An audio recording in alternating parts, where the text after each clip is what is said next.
the way that I came into specializing with couples and really focusing on relationships is because I know that we all want to be in love. We want to fall in love. We have this desire to find this perfect relationship out there.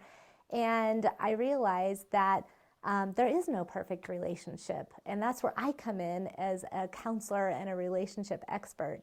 And I like to think of us as we're all perfectly imperfect. And when we go out there to find our partner, their perfectly imperfect stuff and our perfectly imperfect stuff come together, and likely there's going to be some kind of conflict and issues that are going to come up. And I've got to tell you, I didn't come into this as a relationship expert right off the bat in my private practice. It took a lot of damage control for me to get here. And so I can remember 3 main relationships that were a disaster in one way, but in another way it turned out that they were such an incredible influence on me and what I needed to learn about myself. And the pattern that I saw in myself was that I would look for this knight in shining armor. And sometimes the armor was a little rusty and dirty, but I happened to just miss that.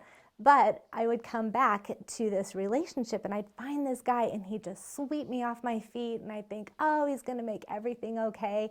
And so what I did after learning about myself is I would morph myself into what I thought he wanted me to be, which would end up being the detriment of our relationship. I would compromise myself, the things that were really important to me. I know my confidence would tank, and then all of a sudden the relationship would end. And the last relationship was when I got divorced. And I have 2 small children at that time. And I just realized after I got divorced, it just hit me like I've got to figure out what's going on with me. Because the common denominator for all of these relationships that failed was me. So it made me have to stop and take a step back and really look at myself. And what I realized is that there are sequential steps and stages that are crucial to being available for an emotionally healthy relationship. And that's what I did. I started doing the work on myself. I realized that you have to look at your family roles. You have to look at your communication styles that you grew up with, how you learn to handle conflict, your personality types. Why are you attracted to one person and not another person? Why you're attracted to the same type of person.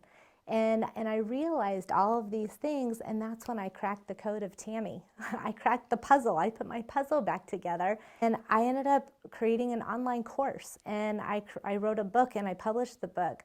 And in preparing for the jungle, avoiding the snakes and pitfalls on the path to healthy love is the name of the book, I realized that this is what is crucial for people to become emotionally and available for a relationship.